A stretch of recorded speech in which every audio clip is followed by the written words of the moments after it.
I stared at my phone screen, reading the text message for the 10th time, my hands trembling as the words blurred through my tears. Before we jump back in, tell us where you're tuning in from. And if this story touches you, make sure you're subscribed. Because tomorrow, I've saved something extra special for you. Hey Elsa, so sorry but I had to cancel your wedding venue.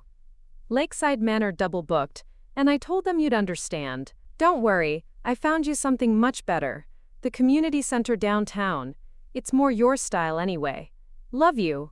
My style? A community center with fluorescent lighting and folding chairs was my style. I sat there in my small apartment, surrounded by wedding planning binders and fabric samples, feeling like someone had just ripped my heart out through my chest. 3 months before my wedding to Jamie, and my own sister had just destroyed everything I'd been planning for over a year. But here's what made it worse. Rachel had sent that text from her poolside cabana in Miami, sipping champagne that I was paying for, wearing a designer bikini that came out of the trust fund I'd been managing for her since our parents died 5 years ago. The same trust fund that had been covering her rent, her car payments, her shopping sprees, and apparently her spontaneous vacation to Florida while my wedding plans crumbled. I'd been 22 when Mom and Dad died in that car accident, fresh out of college with a business degree and absolutely no idea how to handle grief, let alone become the responsible one overnight. Rachel had been 19, still in her sophomore year at an expensive private university, and completely falling apart. The lawyer had explained the trust fund setup.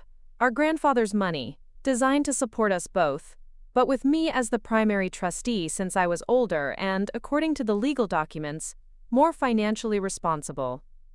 At first, it seemed natural. Rachel was grieving, struggling with her classes, barely able to get out of bed some days. Of course she needed support. Of course I should handle the finances, make sure she had everything she needed to get through school and start her life. I'd moved back to Austin to be closer to her, taken a job at a local marketing firm, and basically restructured my entire existence around making sure my little sister was okay. That was 5 years ago. 5 years of just this once turning into a lifestyle. 5 years of watching Rachel's needs grow more elaborate while my own dreams got smaller and smaller.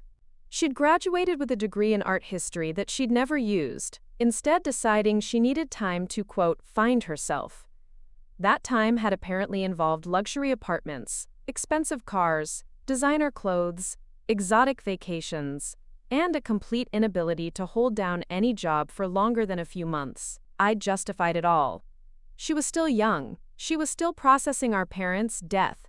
She needed time, she needed support. She needed her big sister to believe in her and help her figure things out. What I hadn't realized was that I'd become her personal ATM, and she'd become so comfortable with that arrangement that canceling my wedding venue to book the same space for one of her friends' birthday parties seemed perfectly reasonable to her. The community center, I could picture it now, beige walls, industrial carpeting, the smell of cafeteria food lingering in the air. This was supposed to be where I married Jamie, the love of my life, the man who'd been patient and understanding about every sacrifice I'd made for Rachel over the past 3 years we'd been together. Jamie, who'd never once complained when I had to cancel our dinner plans because Rachel needed me to drive her somewhere after she'd crashed her car.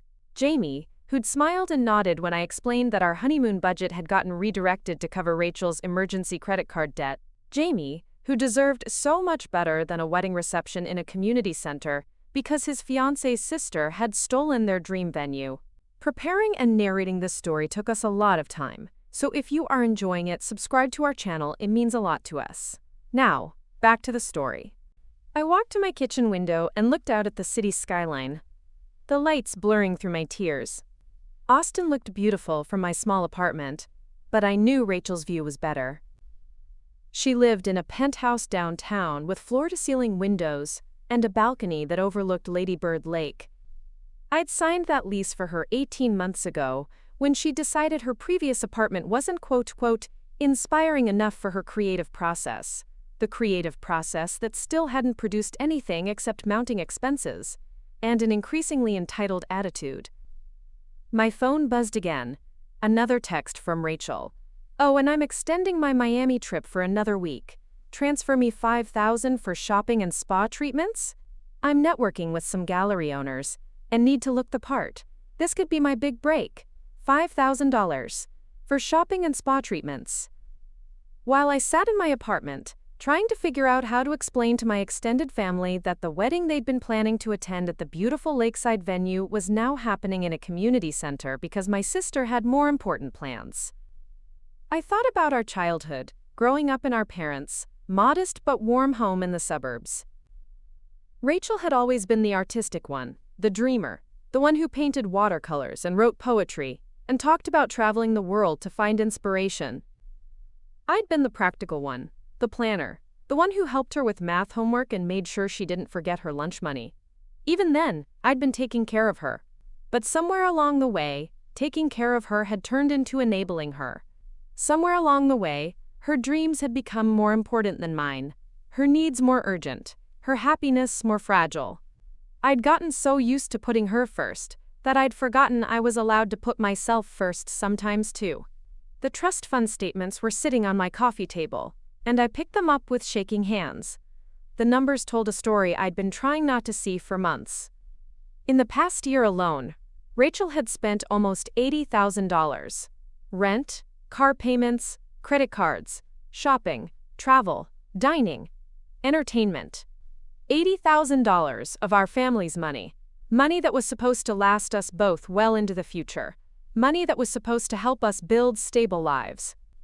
Meanwhile, I'd been living in this same small apartment for 3 years, driving a 10-year-old Honda, buying my clothes from discount stores, and putting off every personal dream I'd ever had, because there was always some new crisis with Rachel that required financial intervention.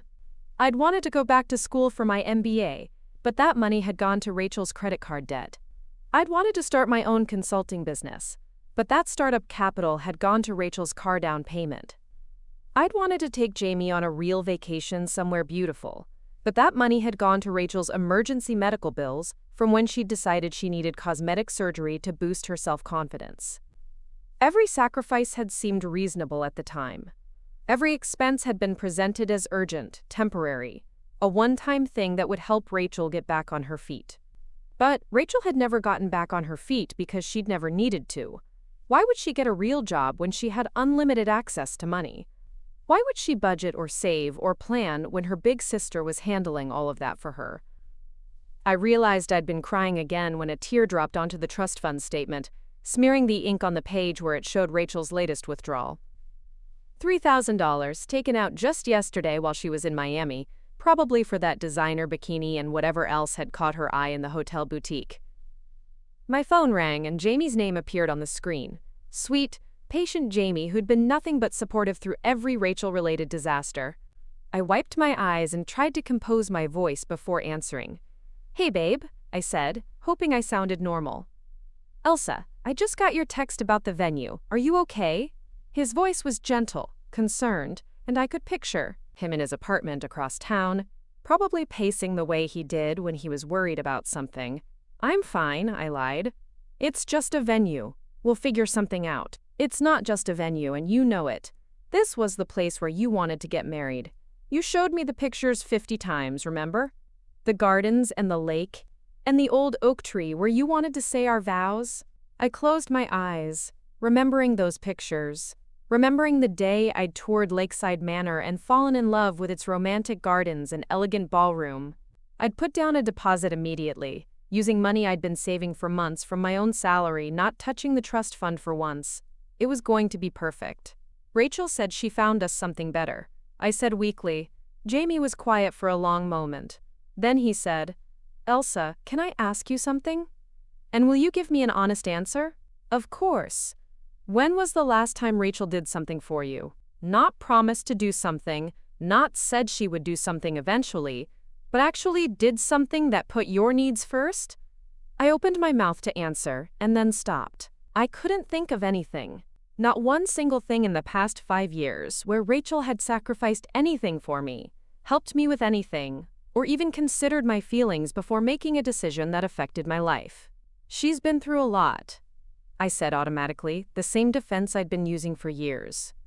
"So have you," Jamie said quietly. "You lost your parents too. You've been grieving too. You've been carrying the weight of everything too. But instead of anyone taking care of you, you've been taking care of everyone else. His words hit me like a physical blow because they were true. I had been grieving. I had been struggling. I had been overwhelmed and scared and trying to figure out how to navigate life without my parents' guidance. But somehow, my grief had gotten pushed aside to make room for Rachel's grief. My needs had gotten pushed aside to make room for Rachel's needs. My dreams had gotten pushed aside to make room for Rachel's dreams. "I don't know what to do," I whispered, and it was the most honest thing I'd said in months. "You know what to do," Jamie said gently. "You've always known what to do. You're the strongest person I know, Elsa. You've just forgotten that you're allowed to use that strength for yourself sometimes." After we hung up, I sat in the dark for a long time, thinking about what he'd said.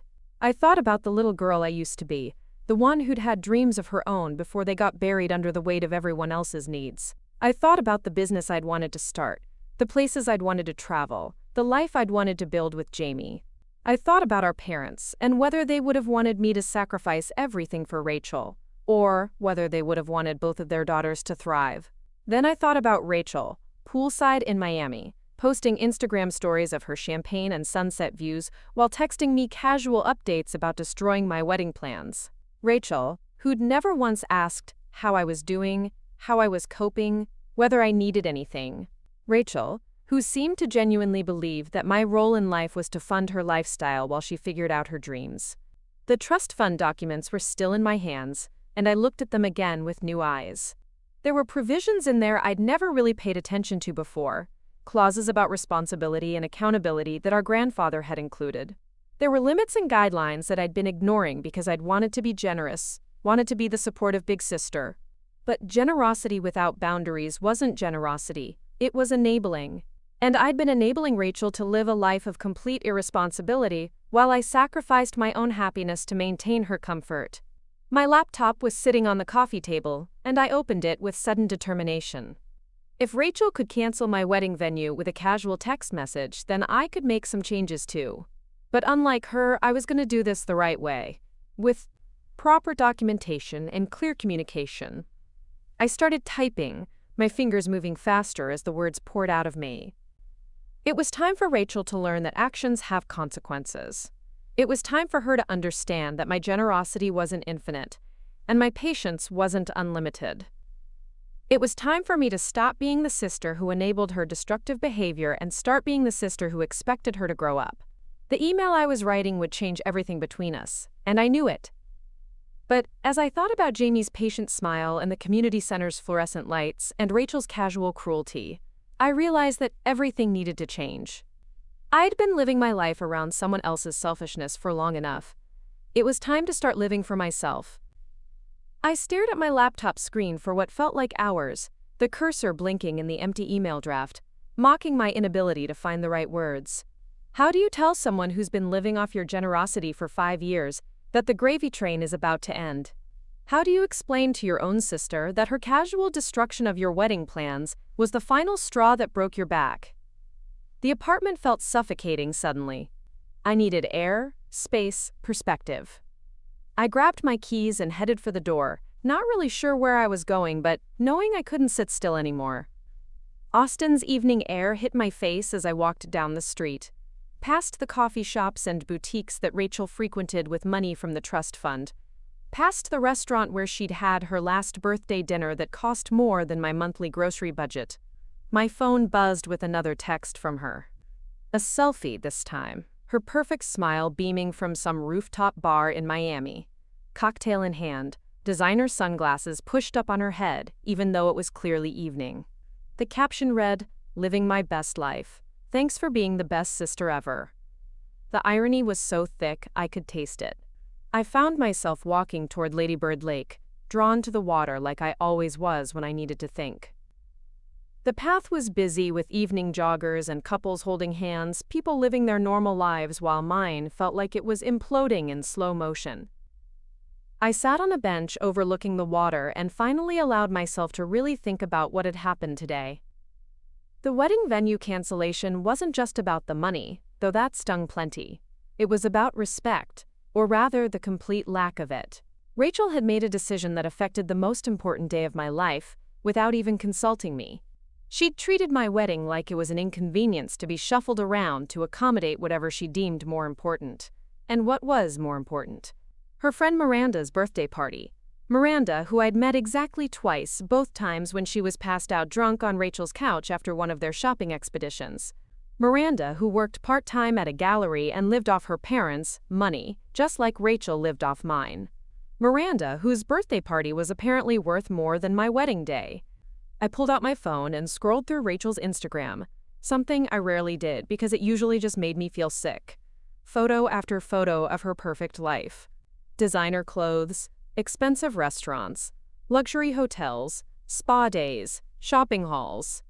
Every single thing in those photos had been paid for with our parents' money, the money that was supposed to secure both our futures. There was a photo from last month where she was holding up shopping bags from 3 different high-end stores, captioned, "Retail therapy is the best therapy." The total from those receipts had been over $2,000. I knew because I'd seen the credit card statement. $2,000 for clothes she'd wear a few times before getting bored and buying more. Another photo showed her at some fancy steakhouse downtown, a meal that probably cost more than most people spend on groceries in a week. She was with a group of friends, all of them laughing and raising their glasses in a toast. I wondered if any of them knew that their carefree friend was completely financially dependent on her sister. I wondered if any of them would still want to be her friend if the money dried up. My phone rang, startling me out of my social media spiral. It was Maya, my college roommate, and one of the few people who'd witnessed firsthand how much I'd been sacrificing for Rachel over the years. "Please tell me you're joking about the venue," Maya said without even saying hello. I wish I was. I could hear the exhaustion in my own voice. "Elsa, this is insane. Even for Rachel, this is completely insane. You've been planning this wedding for over a year. You had everything perfect. The flowers, the photographer, the caterer, everything was booked around Lakeside Manor." I know. I watched a couple walking by, holding hands and laughing about something. They looked so carefree, so happy. I couldn't remember the last time I'd felt that light. "What are you going to do?" It was such a simple question, but it felt loaded with possibilities I wasn't ready to face. What was I going to do? Keep enabling Rachel's behavior? Keep sacrificing my own happiness for someone who clearly didn't value it? Keep pretending that her needs were more important than mine? "I don't know yet," I said, but even as the words left my mouth, I knew they weren't entirely true. Deep down, I was starting to know exactly what I needed to do. I just wasn't ready to say it out loud yet. "You know what I think?" Maya said, and I could hear that tone in her voice, the one she used when she was about to say something I needed to hear but didn't want to hear. "What?" "I think you've been waiting for permission to put yourself first. And honey, I'm giving it to you. Nobody else is going to do it. Rachel sure as hell isn't going to wake up one day and realize she's been selfish. Your parents aren't here to tell you it's okay to stop sacrificing everything for her. So I'm telling you, you have permission to choose yourself." Maya had been saying versions of this for years, ever since she'd watched me cancel a girls' trip to Europe because Rachel had needed money for her car repair. But this time, something about her words hit differently. Maybe it was the venue cancellation. Maybe it was the casual cruelty of Rachel's text message. Maybe it was just that I'd finally reached my breaking point. "She doesn't even see me as a person anymore," I said quietly. "I'm just a resource to her. Like an ATM that occasionally gives advice." "When was the last time she asked about your life, your job, your relationship, your dreams, anything?" I thought about it. Really thought about it. Rachel and I talked regularly, but our conversations were always about her problems, her needs, her latest crisis or adventure. When was the last time she'd asked how I was doing at work? When was the last time she'd asked about Jamie? When was the last time she'd shown any interest in my life beyond what I could do for her? "I can't remember," I admitted. "That's not a relationship, Elsa. That's not even a friendship. That's just you being used by someone who happens to share your DNA." After we hung up, I sat by the lake until it was fully dark, watching the city lights reflect on the water. Couples walked by. Families with young children. Groups of friends heading to dinner. Normal people living normal lives. where they didn't have to choose between their own happiness and their family's demands. I thought about our parents, trying to imagine what they would say if they could see how things had turned out. Would they want me to keep funding Rachel's irresponsible lifestyle indefinitely? Would they want me to sacrifice my own dreams to enable her refusal to grow up? Or would they want both their daughters to become independent, successful, responsible adults? I knew the answer, even though it hurt to admit it. Our parents had raised us to be strong, capable women. They'd taught us the value of hard work, responsibility, and taking care of ourselves. They'd never intended for one daughter to become completely dependent on the other. They'd never intended for the trust fund to become a permanent crutch that prevented Rachel from learning to stand on her own feet. The walk home felt different somehow, like I was seeing my neighborhood with new eyes. I passed the small business district where I'd once dreamed of opening my own consulting firm. I passed the community college where I'd looked into MBA programs before Rachel's latest financial crisis had derailed those plans. I passed the travel agency where I'd once browsed honeymoon packages before deciding that money needed to go toward Rachel's rent instead. All those deferred dreams, all those sacrificed opportunities, all those moments where I'd chosen Rachel's immediate wants over my own long-term goals. What did I have to show for it? A sister who thought so little of me that she could destroy my wedding plans with a casual text message while sipping champagne on a beach I'd paid for. Back in my apartment, I opened my laptop again and stared at that blank email draft. The words were there, waiting to be written. I just needed to find the courage to write them. I started with the facts. The venue cancellation, the community center suggestion, the complete lack of consultation or consideration. I wrote about the pattern of behavior, the years of financial dependence, the mounting expenses and diminishing gratitude. I wrote about the trust fund's original purpose and how far we'd strayed from those intentions. But then I deleted it all and started over. Because this wasn't just about money. This was about respect, boundaries, and the kind of relationship I wanted to have with my sister going forward. Rachel, I began, I need to talk to you about what happened today, and about our relationship in general. The words started flowing then, 5 years of suppressed frustration and disappointment pouring onto the screen. I wrote about how hurt I was by the venue cancellation, how tired I was of being taken for granted, how concerned I was about her complete lack of financial responsibility. I wrote about my own dreams and goals, the ones I'd been postponing indefinitely to fund her lifestyle. I wrote about love too, because despite everything, I did love my sister. But I wrote about how love without boundaries wasn't really love at all, it was just enabling destructive behavior. I wrote about how helping someone avoid the consequences of their actions wasn't actually helping them grow or learn or become a better person. The email grew longer and longer as I poured out years of careful politeness and diplomatic silence. I wrote about every canceled plan, every financial bailout, every moment where her needs had automatically superseded mine. I wrote about the woman I used to be before I became so focused on managing her life that I forgot to live my own. But the hardest part to write was the end. The part where I had to actually set boundaries and outline consequences. The part where I had to stop being the enabling big sister and start being the person who expected accountability. I wrote about the trust fund modifications I was going to implement. Monthly allowances instead of unlimited access. Required budgets and financial planning. Real consequences for irresponsible spending. And most importantly, a timeline for independence. A clear path toward Rachel taking full responsibility for her own financial future. I wrote about how this wasn't punishment, it was necessary growth. How I wouldn't be doing her any favors by continuing to shield her from the realities of adult life. How our parents had raised us to be stronger than this, and it was time for both of us to live up to that standard. The email was 12 pages long when I finally finished, single-spaced and thorough. I read it 3 times, making small edits and adjustments, making sure every word was fair but firm. This wasn't written in anger, though I was angry. This was written in love, the kind of love that sometimes has to be tough to be real. My finger hovered over the send button for a long time. Once I sent this, everything would change between Rachel and me. The easy dynamic where I gave and she took would be over. She would be furious, probably hurt, definitely shocked. She might not speak to me for months. She might never forgive me. But as I thought about Jamie's patient understanding, about the community center with its fluorescent lights, about Rachel's casual dismissal of my feelings, I realized that our current dynamic was already broken. You can't break something that's already shattered. You can only try to build something better from the pieces.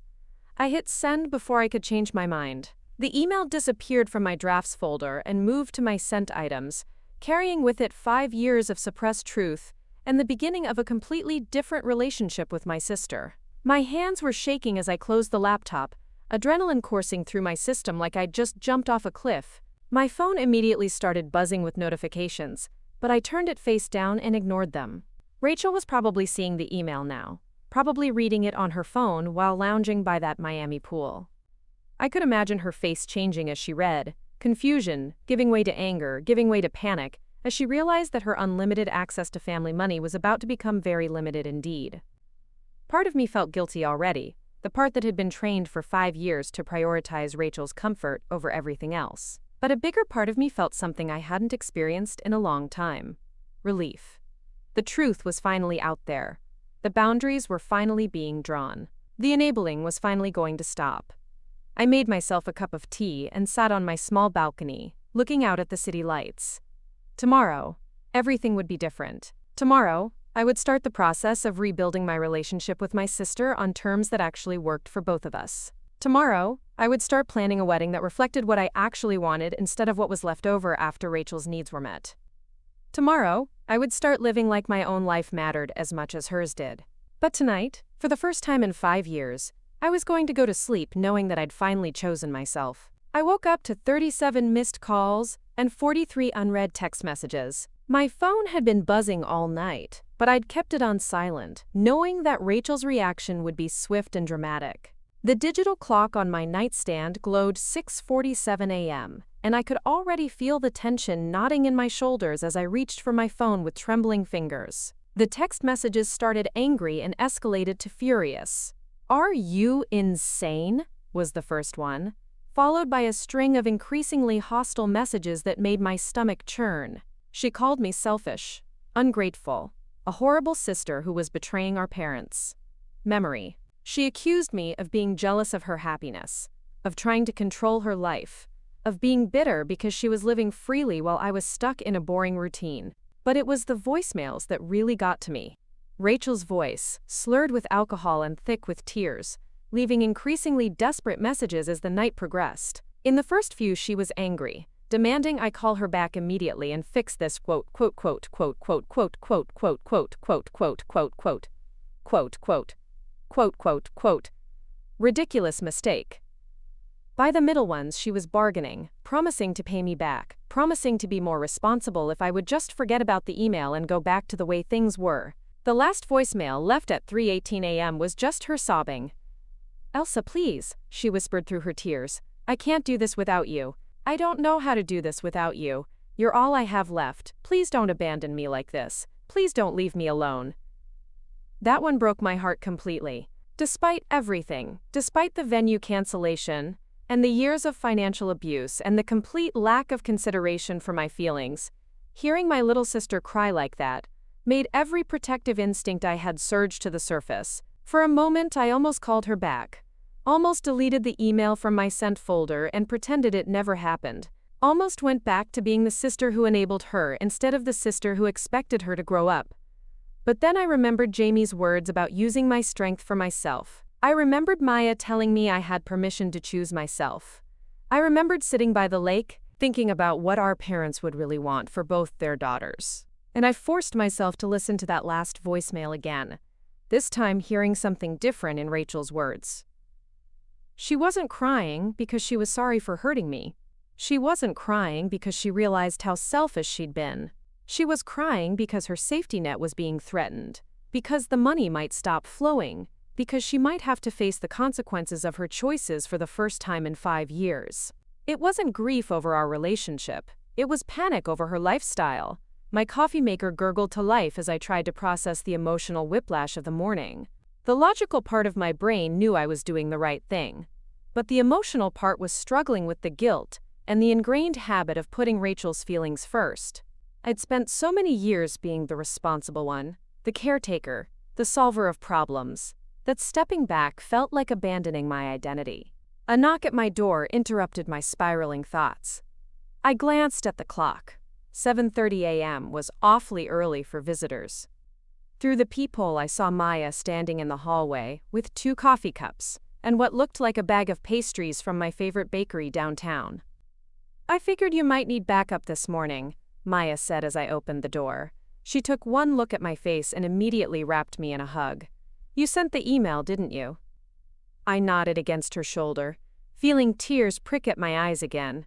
"She called me 37 times, Maya. 37 times. And I feel like the worst person in the world for not answering."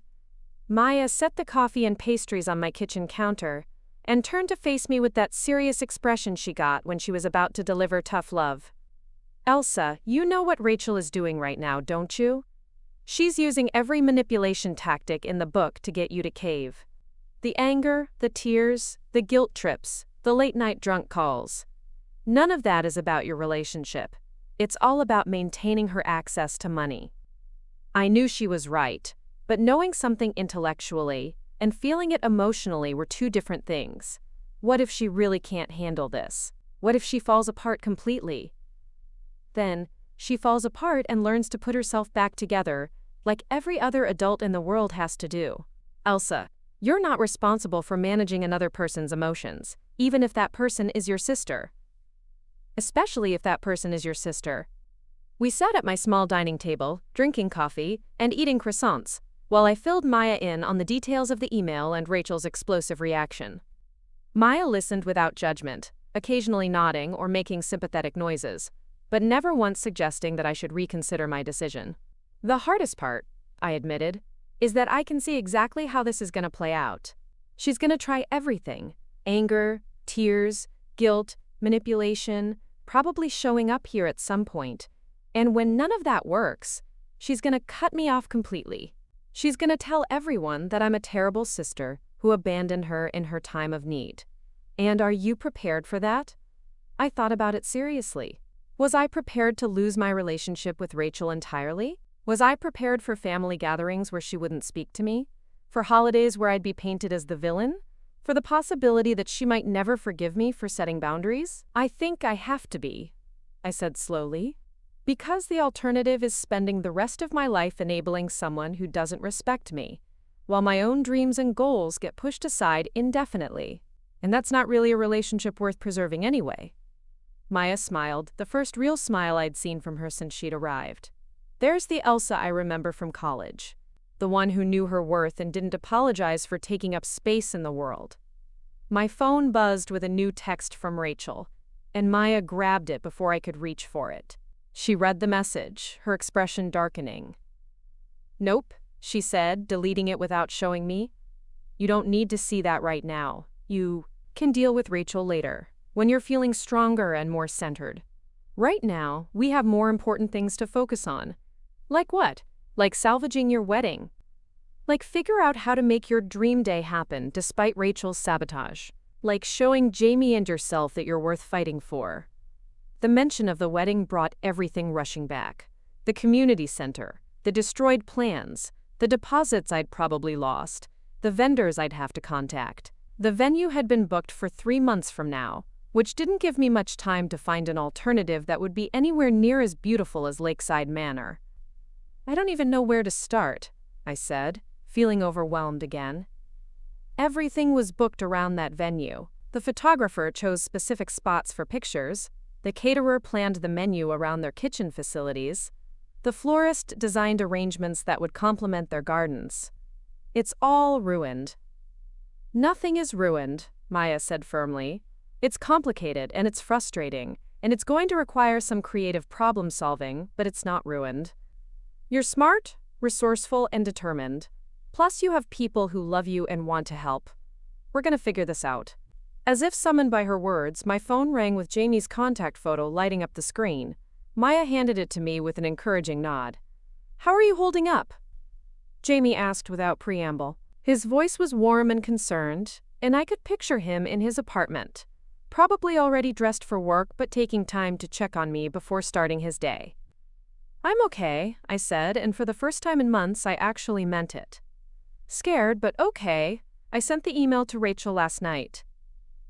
Good, I'm proud of you. I know that wasn't easy.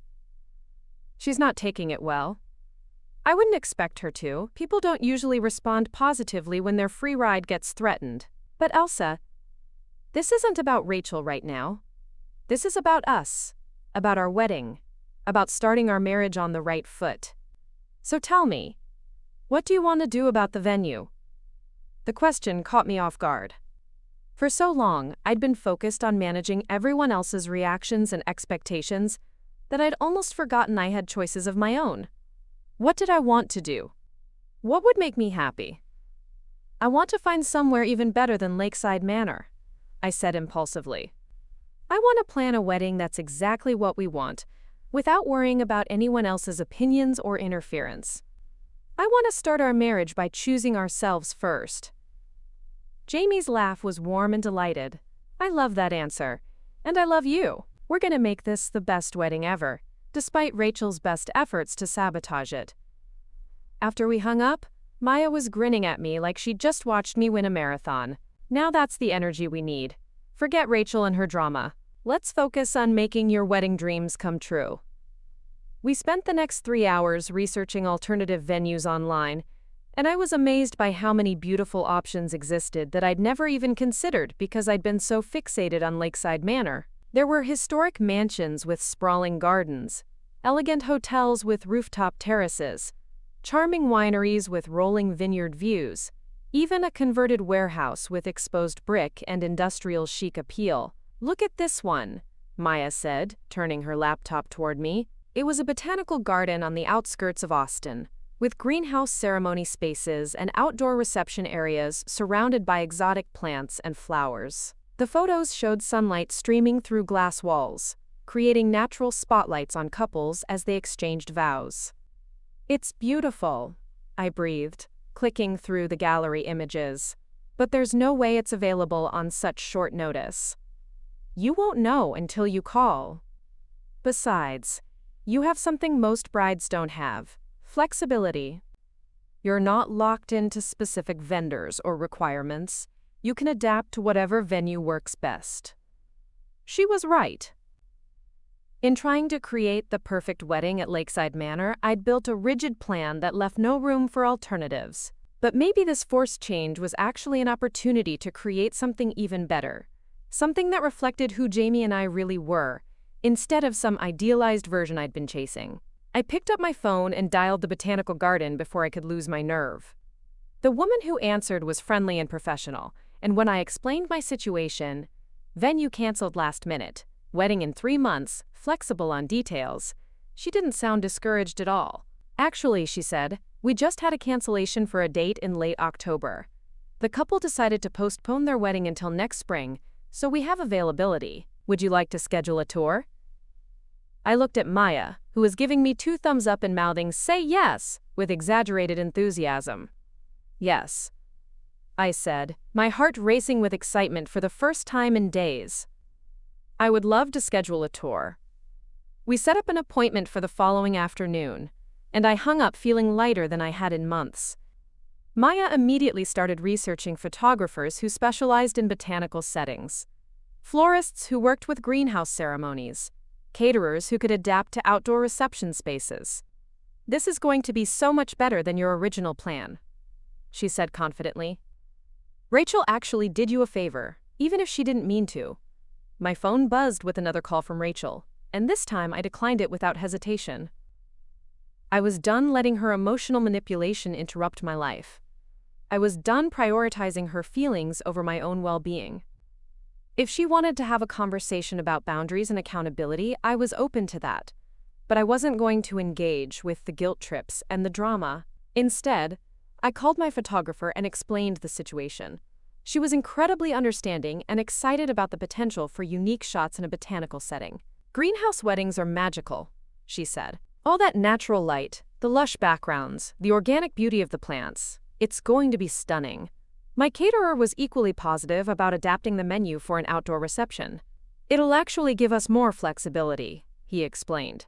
We can do interactive food stations, maybe some live cooking elements that wouldn't have worked in a traditional ballroom setting.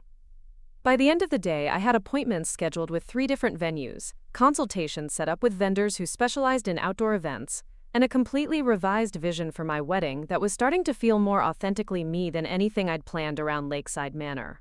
Maya stayed until late evening, helping me create new mood boards and timelines, researching backup options and contingency plans. As she was getting ready to leave, she paused at my door and looked at me seriously. "I want you to remember this feeling," she said. "This excitement, this sense of possibility, this confidence in your own choices. This is who you are when you're not constantly managing someone else's chaos. This is who you've always been underneath all that caretaking and enabling."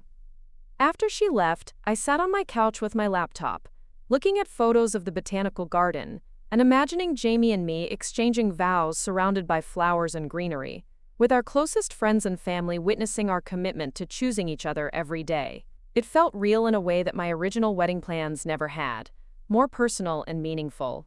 My phone rang one more time with Rachel's contact information, and this time I let it go to voicemail without even a moment of hesitation. Whatever she had to say could wait until I was ready to hear it, until I'd established my new boundaries firmly enough that her manipulation tactics couldn't shake them. I thought about the email I'd sent, about the trust fund modifications I'd outlined, about the timeline for Rachel's financial independence. It all felt surreal, like I'd stepped into someone else's life where I was allowed to have standards and expectations. But it also felt right in a way that nothing had felt right in years. Tomorrow I would tour venues and meet with vendors and start building the wedding of my dreams on my own terms. Tomorrow I would continue the process of reclaiming my life from someone who'd taken it for granted for far too long. Tomorrow I would keep choosing myself, even when it was scary, even when it felt selfish, even when it meant disappointing people who expected me to sacrifice my happiness for theirs. But tonight, for the second night in a row, I was going to sleep knowing that I'd finally remembered my own worth. The botanical garden exceeded every expectation I had. Walking through the glass doors into the main conservatory felt like stepping into a fairy tale, with towering palm trees creating natural archways and exotic flowers blooming in every corner. The tour guide, Sarah, was a woman in her 50s, with kind eyes and an infectious enthusiasm for the space she clearly loved. "We've hosted some of the most beautiful weddings here," she said as we walked through the tropical greenhouse where the ceremony would take place. "The natural acoustics are incredible, and the lighting changes throughout the day, so every photo captures something unique." Jamie had met us there straight from work, still in his navy suit but with his tie loosened and his sleeves rolled up. I watched him taking in the space with genuine wonder, asking thoughtful questions about logistics and practicalities. This was so different from our original venue tours, where I'd done most of the talking while he'd nodded along supportively. Here he was actively engaged, excited about the possibilities. "The reception area is through here," Sarah continued, leading us through a set of French doors onto a terraced garden space surrounded by carefully manicured flower beds and mature oak trees strung with fairy lights. "We can accommodate up to 150 guests for dinner, and there's a dance floor area over there by the fountain." I could picture it perfectly. Round tables with centerpieces of succulents and wildflowers, string lights twinkling overhead as the sun set, our families and friends celebrating with us in this magical garden setting. It felt intimate and romantic in a way that the grand ballroom at Lakeside Manor never had. "What do you think?" Jamie asked quietly, slipping his hand into mine. "I think it's perfect," I said, and I meant it completely. It's actually perfect. We signed the contract that afternoon, putting down a deposit that came from my own savings account rather than the trust fund. It felt symbolic somehow, this wedding being funded entirely by money I'd earned myself, money that represented my own hard work and independence rather than family wealth that came with strings attached. Sarah connected us with her preferred vendor list, and over the next week I threw myself into wedding planning with an energy I hadn't felt in years. Every decision was mine and Jamie's, made without considering what Rachel might think or how it might affect her. The freedom was intoxicating. We chose a photographer who specialized in natural light and candid moments. We selected a caterer who could create a farm-to-table menu featuring local ingredients. We found a florist who shared my vision of organic, slightly wild arrangements that would complement the garden setting rather than compete with it. Every vendor we met with was excited about the botanical garden venue, and their enthusiasm fed into mine. Meanwhile, Rachel's attempts to contact me had shifted tactics. The angry calls had stopped, replaced by messages that were calculated to tug at my heartstrings. She sent photos of us as children, accompanied by long texts about how much our parents had loved us both and how disappointed they would be to see us fighting. She shared memories of family vacations and holidays, painting a picture of our relationship that conveniently glossed over the years of financial manipulation. She even enlisted our Aunt Margaret, my mother's sister, to call and try to mediate. "Elsa, honey," Aunt Margaret said during an uncomfortable phone conversation, "Rachel is just so upset. She says you've cut off her access to money without any warning." That seems a bit harsh, don't you think? Did she mention why I made that decision? I asked carefully. Well, she said something about a misunderstanding with your wedding venue, but surely that can be worked out. Family is more important than wedding details, isn't it? I realized then that Rachel had told everyone a carefully edited version of events, one that made her look like the victim of my unreasonable demands rather than the perpetrator of years of financial abuse. It was frustrating but not surprising. Rachel had always been skilled at presenting herself in the best possible light. "Aunt Margaret," I said gently, "I love Rachel, but I can't continue enabling behavior that's harmful to both of us. The trust fund was meant to help us build independent lives, not to fund one person's complete dependence on the other." The conversation ended awkwardly, with Aunt Margaret clearly not understanding my perspective but not wanting to get further involved in family drama. I felt bad about disappointing her, but I couldn't let other people's discomfort dictate my decisions anymore. The real test came 2 weeks after I'd sent the email, when Rachel showed up at my apartment unannounced. I was working on wedding planning spreadsheets when I heard her key in the lock. I'd forgotten that I'd given her a spare key years ago for emergencies. She walked in like she still lived there, carrying an oversized designer purse and wearing a new outfit that probably cost more than my monthly car payment. "We need to talk," she said without preamble, settling herself on my couch like she owned the place.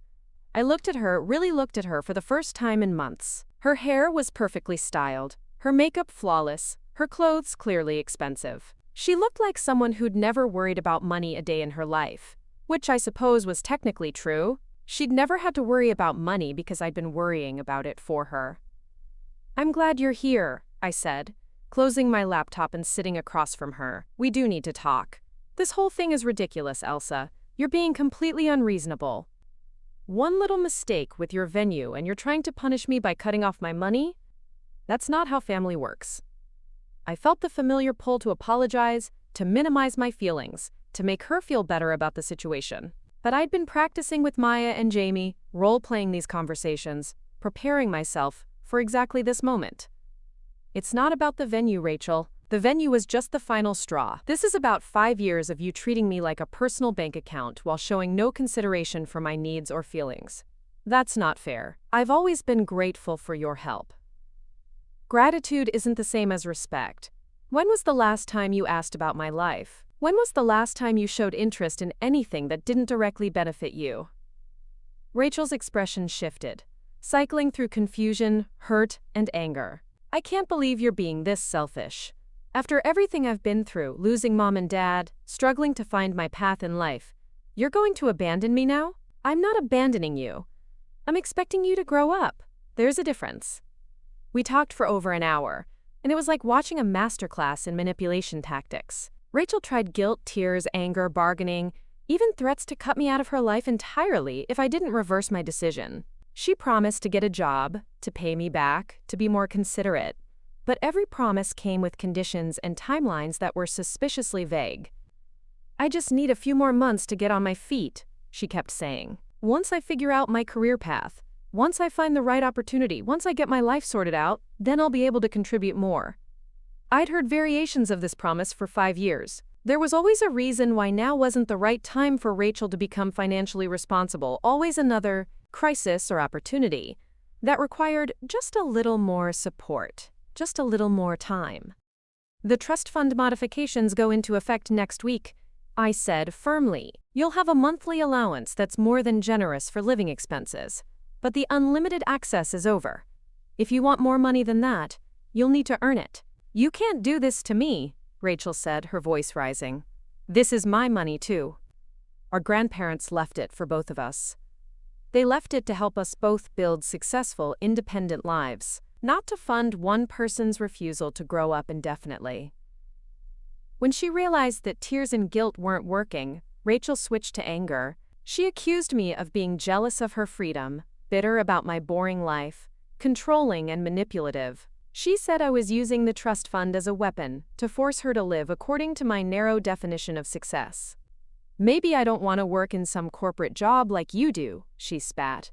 "Maybe I value experiences and creativity over your obsession with financial responsibility. Not everyone wants to live like an accountant.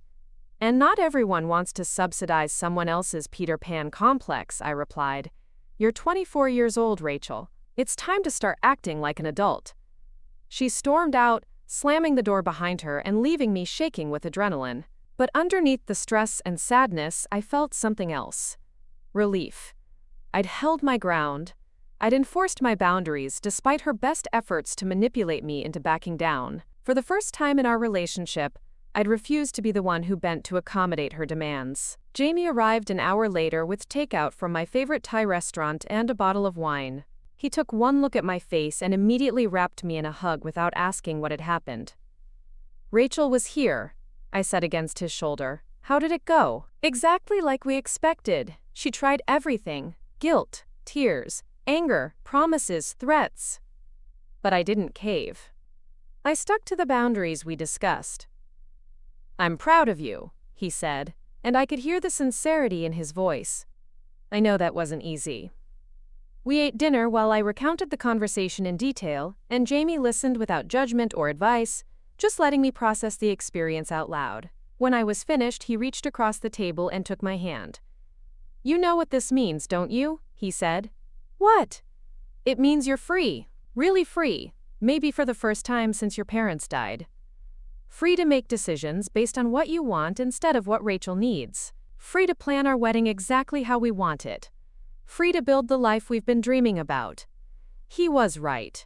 The confrontation with Rachel had been difficult, but it had also been liberating. The guilt and obligation that had been weighing me down for years was finally lifting, replaced by a sense of possibility I hadn't felt since college. The next few weeks flew by in a whirlwind of wedding planning and vendor meetings. We finalized the menu with our caterer, deciding on a selection of small plates and interactive food stations that would encourage mingling and create a relaxed, party atmosphere.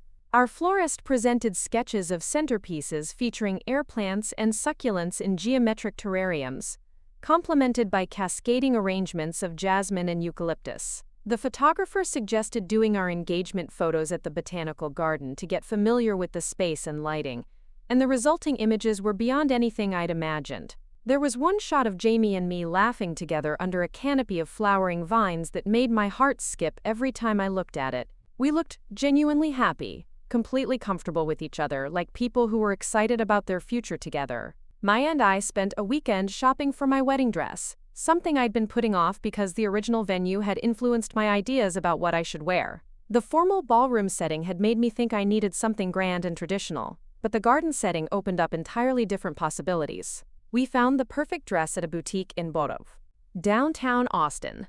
Flowing silk with delicate lace sleeves and a skirt that would move beautifully in the outdoor setting. It was romantic without being fussy, elegant without being overly formal. When I put it on, I felt like myself, like the woman I was becoming rather than the woman I thought I should be. "You look radiant," Maya said, wiping away tears as I turned in front of the three-way mirror. "This is exactly right." The alterations appointment was scheduled for the following week, and as I hung the dress carefully in my closet, I felt a wave of excitement about the approaching wedding that was pure and uncomplicated. For the first time in months, I was planning something that was entirely about Jamie and me, without considering how it might affect Rachel, or whether she would approve of our choices. Rachel, meanwhile, had been surprisingly quiet since our confrontation. No more calls, no more texts, no more attempts to enlist family members as intermediaries. I wondered if she was finally accepting the new boundaries, or if she was just regrouping for another attempt at manipulation. The answer came 3 weeks before the wedding, when I received a formal letter from a law office downtown. Rachel was challenging the trust fund modifications, claiming I had exceeded my authority as trustee and demanding that the court restore her full access to the money. The letter accused me of financial abuse and emotional manipulation, painting me as a controlling sister who was using money to force Rachel into compliance with my demands. I stared at the legal documents in shock, my hands trembling as I read through the formal language and official accusations.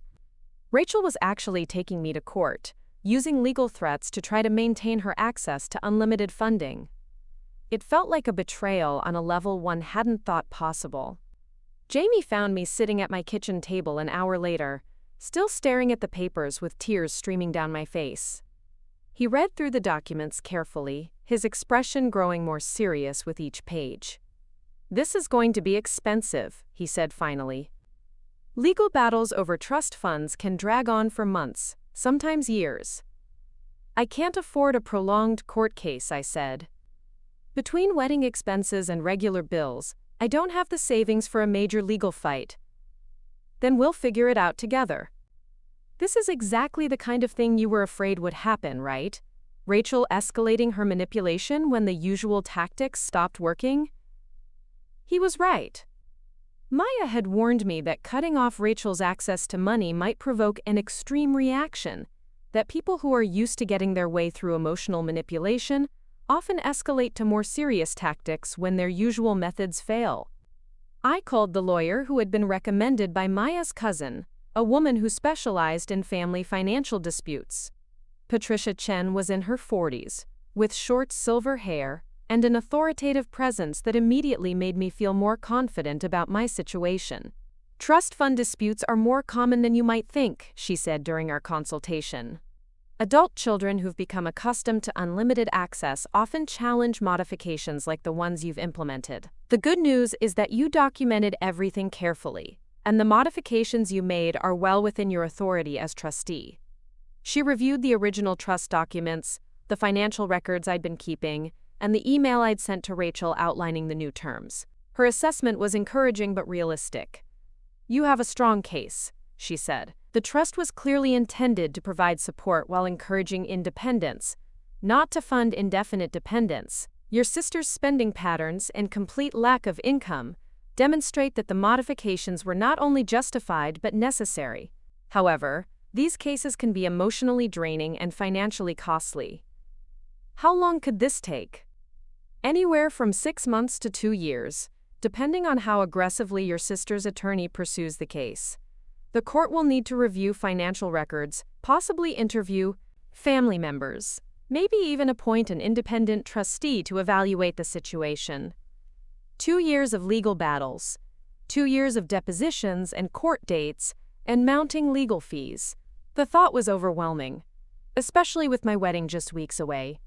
But as I sat in Patricia's office, looking at the trust fund documents that our grandfather had carefully crafted to help his granddaughters build successful lives, I realized that this legal challenge was just another form of the manipulation I'd been dealing with for years. Rachel was using the court system the same way she'd used guilt and tears and family pressure, as a weapon to force me back into compliance with her demands. "I want to fight this," I said firmly, "not because I want to hurt Rachel, but because what she's doing is wrong.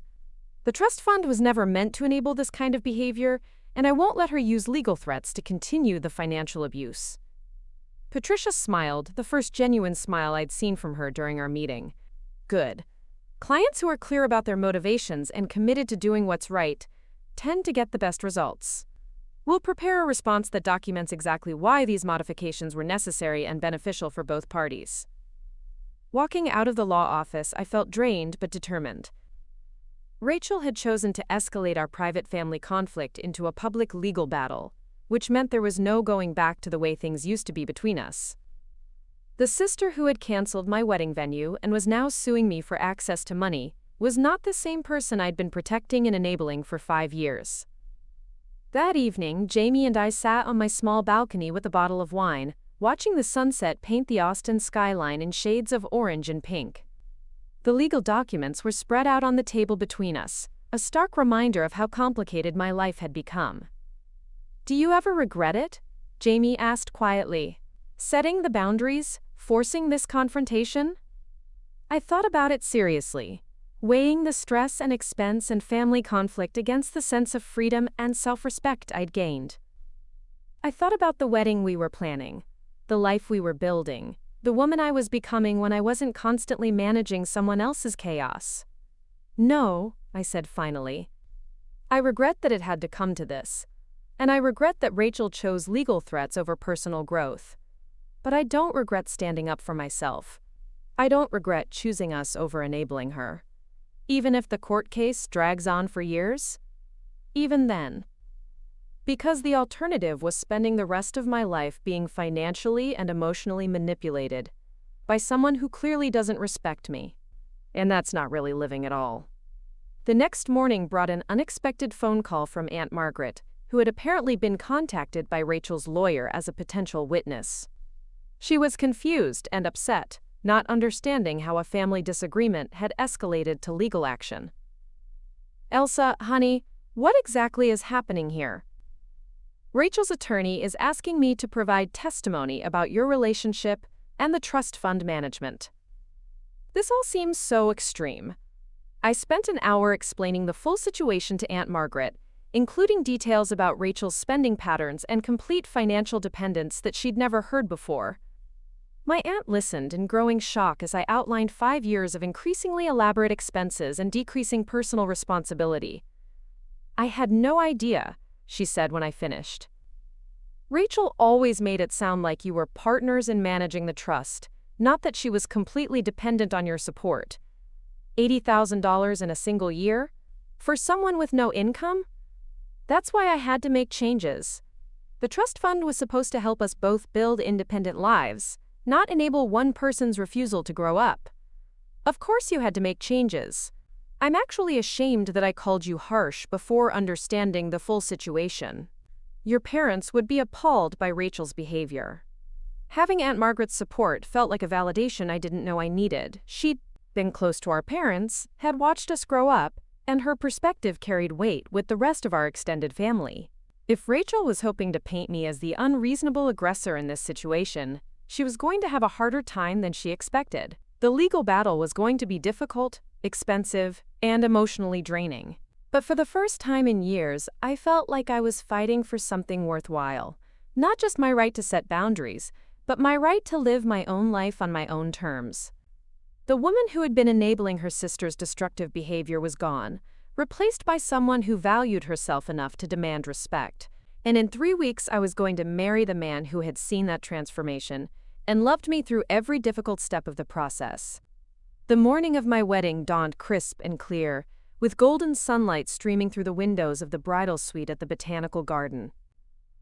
Maya and Sophie were already there when I arrived, having transformed the small room into a mini salon, with professional lighting, makeup stations, and a steamer for my dress.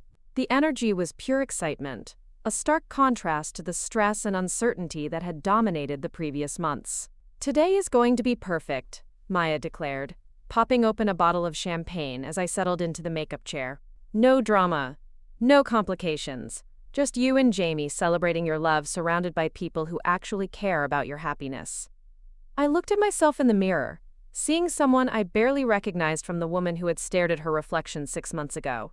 My eyes were bright and confident, my shoulders straight with newfound self-assurance. The legal battle with Rachel was still ongoing, but it had faded into background noise compared to the joy of this moment. Sophie, who worked as a freelance hairstylist, had created an elegant updo that complemented my dress perfectly. Loose curls framed my face, with small white flowers woven throughout that echoed the botanical setting. Maya applied my makeup with an artist's precision, creating a natural glow that enhanced my features without hiding who I was. "I can't believe how different you look," Sophie said as she put the finishing touches on my hair. "Not physically, but energetically, you're absolutely radiant." She was right. The constant stress of managing Rachel's crises and financial demands had taken a toll I hadn't fully recognized until it was gone. Without that weight on my shoulders, I felt lighter, more present, more like the person I was meant to be. My dress hung from the window, the silk catching the morning light and casting subtle shadows on the wall. When I stepped into it, the transformation felt complete. This wasn't the formal ball gown I'd originally envisioned for Lakeside Manor. This was something that felt authentically me, elegant but approachable, romantic but not overdone. Jamie is going to lose his mind when he sees you, Maya said, fastening the delicate buttons along my spine. And not just because you look stunning, but because you look happy. Really, genuinely happy. A soft knock at the door interrupted us, and Patricia, my lawyer, peeked her head inside. She'd become more than just legal counsel over the past months. She'd become a friend and advisor who understood the complexities of family financial dynamics. "I have some news," she said with a slight smile. "Rachel's attorney called this morning. They want to settle." I felt my heart skip, not sure if this was good news or bad news. "What kind of settlement?" "They're willing to accept the trust fund modifications you implemented, with one small adjustment. Instead of the monthly allowance you proposed, they want quarterly distributions. It would actually save you money in administrative costs, and it might help Rachel learn to budget over longer periods." The irony wasn't lost on me. Rachel had spent months fighting the boundaries I'd set, hiring lawyers and threatening court battles, only to end up accepting essentially the same terms with minor modifications. All that drama and expense over what amounted to a scheduling change. "What do you think?" I asked. "I think it's a reasonable compromise that achieves your primary goals while avoiding years of litigation. Rachel gets financial support but not unlimited access, and you maintain your authority as trustee while encouraging her independence." I thought about it for a moment, weighing the relief of ending the legal battle against my desire to hold firm on the original terms. But Maya squeezed my hand and reminded me of something important. "Today is your wedding day," she said gently. "Do you really want to spend it thinking about Rachel and lawyers and court battles? Sometimes the best victory is the one that lets you move on with your life." She was right. The goal had never been to punish Rachel. It had been to establish healthy boundaries and encourage her growth toward independence. If she was willing to accept those boundaries with minor modifications, that was actually a better outcome than I'd hoped for. "Accept the settlement," I told Patricia. "I just want this resolved so I can focus on building my new life." Patricia smiled and stepped back into the hallway to make the call that would officially end the legal battle. Within 30 minutes, she was back with signed documents and confirmation that the case was closed. Rachel had finally accepted that her access to unlimited funding was over, and I was free to move forward without the threat of prolonged litigation hanging over my head. "One last thing," Patricia said as she prepared to leave. "Rachel asked me to give you this." She handed me a small envelope with my name written in Rachel's familiar handwriting. Inside was a short note that read, "Elsa, I know I haven't been the sister you deserved. I hope someday I can be better. Congratulations on your wedding.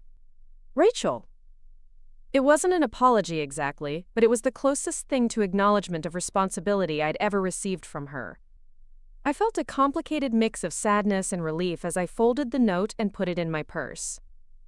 Maybe there was hope for our relationship eventually, once Rachel learned to stand on her own feet and see me as a person rather than a resource. The ceremony was scheduled for 4 o'clock, during the golden hour when the greenhouse would be filled with warm, natural light. As 3:30 approached, Maya and Sophie helped me make my way to the bridal staging area, where my bouquet was waiting, a carefully arranged mix of white roses, eucalyptus, and air plants that complemented the venue perfectly. Jamie's parents were there, beaming with excitement and immediately wrapping me in warm hugs. His mother, Carol, had tears in her eyes as she looked at me in my wedding dress. "You look absolutely beautiful, dear," she said. "Jamie is so lucky to have found someone who makes him this happy. We're thrilled to officially welcome you to the family." His father, David, was more reserved but equally warm. "You've been good for our son," he said simply. "We can see how much he's grown since he met you, how much more confident and grounded he's become." Their acceptance meant more to me than I could express. After months of family conflict with Rachel, being embraced so completely by Jamie's family felt like coming home. My own small contingent of family was there too. Aunt Margaret, who had become one of my strongest supporters during the legal battle, and a few cousins who had driven in from Houston for the wedding. The guest list was smaller than originally planned, but everyone present was someone who genuinely cared about Jamie and me, rather than people who felt obligated to attend. At 10 minutes to 4, Maya handed me my bouquet and squeezed my hands. "Are you ready for this?" I took a deep breath, feeling the weight of the flowers in my hands and the warmth of the afternoon sun streaming through the greenhouse windows. 6 months ago, I'd been a woman who couldn't even stand up to her sister about a wedding venue. Today, I was someone who had fought a legal battle, planned a beautiful wedding, and learned to value herself enough to demand respect. "I'm ready," I said, and I meant it. Completely. The processional music began, and I walked through the greenhouse toward Jamie, who was waiting for me under an arch of flowering vines. The moment he saw me, his face lit up with a smile so genuine and full of love that I felt tears prick at my eyes. This was what I'd been missing in all my original wedding plans. The focus on us, on our commitment to each other, rather than on impressing other people or meeting external expectations. The ceremony itself was intimate and personal, with vows we'd written ourselves that spoke to the journey we'd taken together and the life we wanted to build. When Jamie promised to support my dreams and encourage my growth, I thought about how different his love was from the conditional support I'd been giving Rachel for years. When I promised to choose him every day, I meant not just over other romantic partners, but over the demands and manipulations of people who didn't have our best interests at heart. "You may kiss the bride," the officiant said, and Jamie's kiss was gentle and full of promise, witnessed by a room full of people who were genuinely celebrating our happiness. The reception unfolded exactly as I'd envisioned, with guests mingling around the food stations and dancing under the string lights as the sun set over the garden. The photographer captured candid moments of laughter and joy, images that would remind us of this perfect day for years to come. During our first dance, Jamie pulled me close and whispered in my ear, "I'm so proud of you. Not just for today, but for everything you've overcome to get here. You're the strongest person I know." Looking around at our wedding reception, surrounded by people who loved and respected us, I felt a deep sense of satisfaction that had nothing to do with the venue or the flowers or the perfect weather. It had everything to do with the knowledge that this celebration was built on authentic choices, healthy boundaries, and mutual respect. Maya's toast brought tears to my eyes as she spoke about watching me rediscover my own strength and worth. "Elsa taught me that sometimes the most loving thing you can do is stop enabling someone else's destructive behavior," she said, raising her glass. "And sometimes the most radical thing you can do is choose yourself." As the evening wound down and guests began to leave, I found myself standing in the garden with Jamie, both of us still in our wedding attire but with shoes kicked off and hair slightly mussed from dancing. The fairy lights twinkled overhead, and the air was fragrant with jasmine and night-blooming flowers. "Any regrets?" Jamie asked, echoing the question he'd posed months earlier about setting boundaries with Rachel. I thought about everything that had led to this moment: the venue cancellation, the legal battle, the family conflict, the difficult process of learning to value myself. I thought about the wedding we'd originally planned versus the one we'd actually had, and how much more meaningful this felt because it was truly ours. "None," I said firmly. "Not a single one." 6 months later, I received a text from Rachel with a photo of her wearing a name tag at what appeared to be an office job. "First day at the marketing firm downtown," the message read. "Turns out I'm actually good at this stuff. Thanks for not giving up on me, even when I was giving up on myself." The legal settlement had worked exactly as intended. Rachel's quarterly distributions were enough to supplement her income, but not enough to live on entirely, which had forced her to find employment and start building real job skills. She was still the same dramatic, creative person she'd always been, but she was channeling those traits into productive work rather than elaborate spending and crisis creation. We weren't close yet, and maybe we never would be in the same way we'd been as children. But we were building a relationship based on mutual respect rather than financial dependence, and that felt healthier for both of us. Jamie and I had settled into married life in a larger apartment with space for a home office, where I'd started my consulting business. The skills I'd developed managing the trust fund and dealing with complex family dynamics had translated surprisingly well into helping small businesses navigate financial challenges and interpersonal conflicts. My business was thriving, built entirely on my own efforts and expertise rather than family money. Every client I helped, every problem I solved, every success I achieved, was evidence of my own capabilities and worth. The woman who had once doubted her ability to stand up to her sister was now confidently advising other people on how to set boundaries and make difficult decisions. On our first wedding anniversary, Jamie and I returned to the botanical garden for dinner, sitting at the same table where we'd shared our first dance as husband and wife. The space looked just as magical as it had that day, with fairy lights reflecting off the greenhouse glass and flowers blooming in every corner. "Do you ever wonder what would have happened if Rachel hadn't canceled the original venue?" Jamie asked as we shared dessert. I considered the question seriously. If we'd gotten married at Lakeside Manor as originally planned, would I have continued enabling Rachel's behavior indefinitely? Would I have spent our entire marriage managing her crises and funding her lifestyle? Would I have ever learned to value myself enough to demand respect? "I think she actually did us a favor," I said finally. Destroying my wedding plans forced me to rebuild everything from scratch, including my relationship with myself. And what we built together is so much stronger than what I thought I wanted originally. Jamie reached across the table and took my hand, his wedding ring catching the light from the candles. "To Rachel's terrible decisions," he said, raising his wine glass in a mock toast. "Without them, we never would have discovered how perfect this place is for us. To learning that sometimes the worst thing that happens to you leads to the best thing that happens to you," I replied, clinking my glass against his. As we walked home through the Austin streets, I thought about the woman I'd been a year ago, exhausted, taken for granted, sacrificing her own dreams to fund someone else's refusal to grow up. That woman felt like a stranger to me now, someone I remembered with compassion but couldn't imagine being again. The trust fund still existed, still provided support for both Rachel and me, but it functioned now as our grandfather had intended, as a safety net that encouraged independence, rather than a crutch that enabled dependence. Rachel was building her own career and her own life, learning lessons she should have learned years earlier, but could still benefit from now. And I was finally living like my own happiness mattered, making choices based on my values and goals, rather than other people's demands and expectations. It had taken a canceled wedding venue and a legal battle to teach me that lesson, but it was a lesson worth learning at any cost. The best revenge, I'd discovered, wasn't revenge at all. It was simply living well, choosing wisely, and refusing to let other people's dysfunction determine your own destiny. Rachel's attempt to sabotage my wedding had backfired spectacularly, leading not to my humiliation but to my liberation. Sometimes the universe has a sense of humor about these things. Sometimes the worst thing that happens to you turns out to be exactly what you needed to become who you were always meant to be.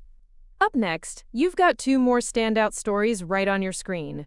If this one hit the mark, you won't want to pass these up. Just click and check them out.